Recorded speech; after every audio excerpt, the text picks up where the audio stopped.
The regular season is officially over for college football, and this week is conference championship weekend. After that, we're going to get the final 12-team college football playoff rankings on Sunday. As of right now, there are a number of teams that look like they're locks to reach the college football playoff, but there are also a number of teams that are also fighting for a spot. After the championship games, there are going to be a lot of teams that secure their berth into the playoff, but there's still going to be a lot of teams that are on the bubble that are going to need the college football playoff committee to put them in. There are a lot of questions, and I actually posted a video yesterday talking about a couple of crazy scenarios, but one scenario that has every college football fan perplexed is who to give the stand. It looks like there is one final spot that is going to come down to 3 teams. Those 3 teams are all in the same conference, they finished with the same conference record, and they finished with record. I'm talking about South Carolina, Alabama, and Ole Miss. Today, we're going to be diving into those 3 teams, what the advanced numbers say, what their schedules say, and trying to determine which team deserves the 12th and final playoff ranking. But before we get to today's fun, make sure to hit that subscribe button and turn on those notifications if you're new to my channel. If you're watching this video, odds are you love college football, and odds are you aren't subscribed to my channel, so make sure to subscribe to one of the best college football communities here on YouTube. Now we're going to start with the really advanced metrics from ESPN. We're going to start with the FPI, which stands for the Football Power Index. According to ESPN, it's a measure of team strength that is meant to be the best predictor of a team's performance going forward for the rest of the season. FPI represents how many points above or below average a team is. Projected results are based on 20,000 simulations of the rest of the season using FPI, results to date, and remaining schedule. So based on FPI, Alabama comes in 4th, Ole Miss comes in 8th, and South Carolina comes in 14th.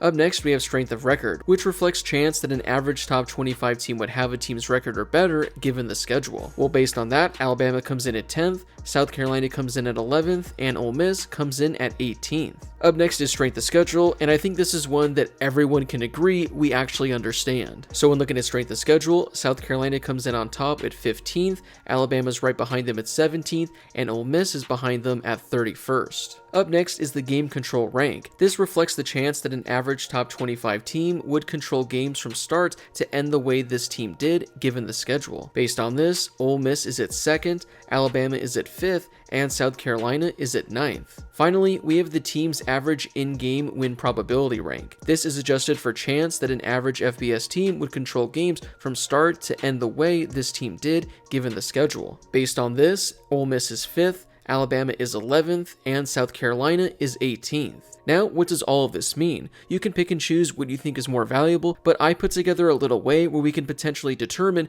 who is the best among these 3 when you look at all of these advanced metrics. So when looking at these 5 metrics, I'm going to give 3 points to whoever had the highest, 2 points to whoever had the second highest, and 1 point to whoever had the third highest. Alabama had the highest twice, and the second highest 3 times. Ole Miss had the highest twice, the second highest once, and the lowest 2 times. South Carolina had the highest once, the second highest once, and the third highest 3 times. So the point total is Alabama with 12, Ole Miss with 10, and South Carolina with 8. Again, this is no way to determine how any of this works, but based on this point system using these 5 different metrics, Alabama would get the edge, Ole Miss would be 2nd, and South Carolina would be 3rd. Now, there are also the SP Plus rankings from ESPN, which was created by Bill Connolly. Now, I know what you're asking, what the hell is SP Plus? Well, according to ESPN, it's a tempo and opponent adjusted measure of college football efficiency.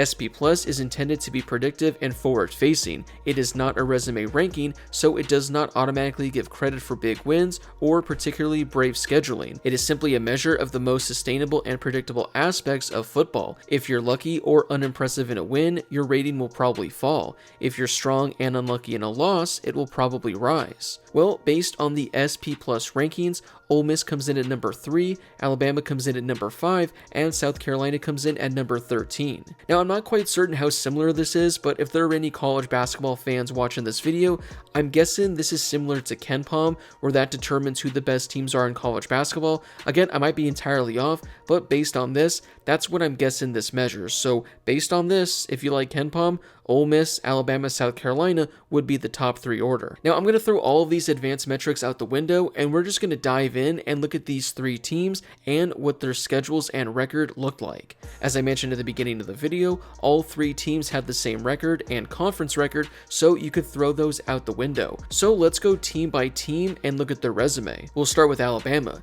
They beat Georgia by 7 points. They beat South Carolina by 2 points. They beat LSU by 30 points. Now, this is notable because LSU beat both Ole Miss and South Carolina this year. They beat Missouri by 30 points. They lost by 5 points to an unranked Vanderbilt team. They lost by 7 points to a top 10 Tennessee team. And finally, they lost by 21 points to an unranked Oklahoma team. Moving on to Ole Miss now, they beat Georgia by 18 points, so their win over the Bulldogs was more impressive than Alabama's. They also beat South Carolina by 24 points, so their win over the Gamecocks was much more impressive than Alabama's 2-point victory. Now, Ole Miss did lose by 3 points to an unranked Kentucky team. They also lost by 3 points to an unranked LSU team. Finally, Ole Miss lost by 7 points to an unranked Florida team. But Ole Miss did beat Oklahoma by 12 points, who Alabama got blown out by. Finally, we'll move over to South Carolina. As you all know, they lost to both Ole Miss and Alabama, so they don't have the head-to-head versus either one of those teams.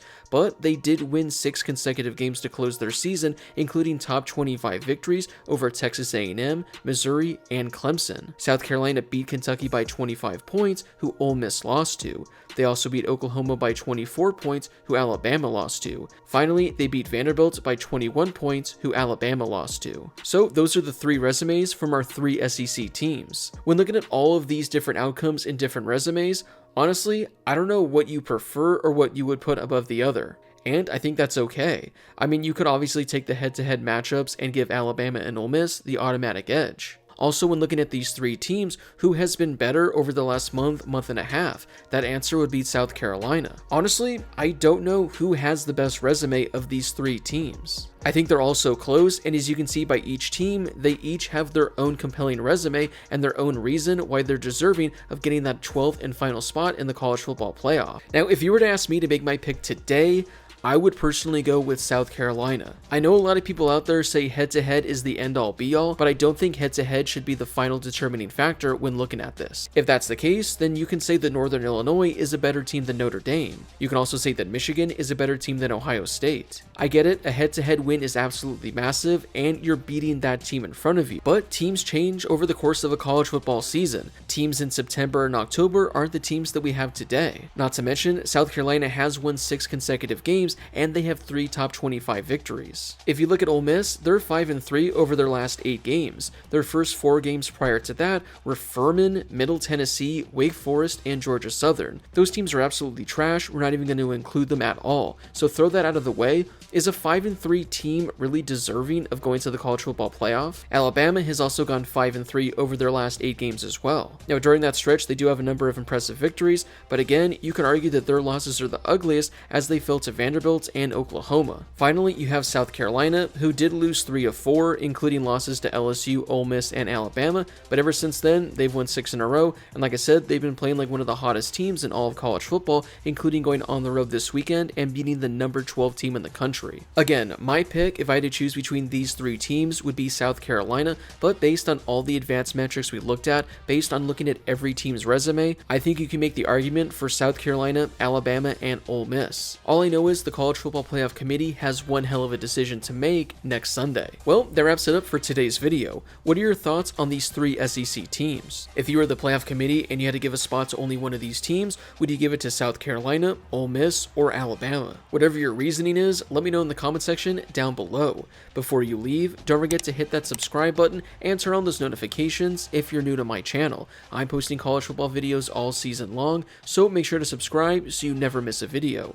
Also, don't forget to drop a like on this video as well. It helps out with that YouTube algorithm and helps share this video and my channel with more college football fans. Plus, it only takes a second to do.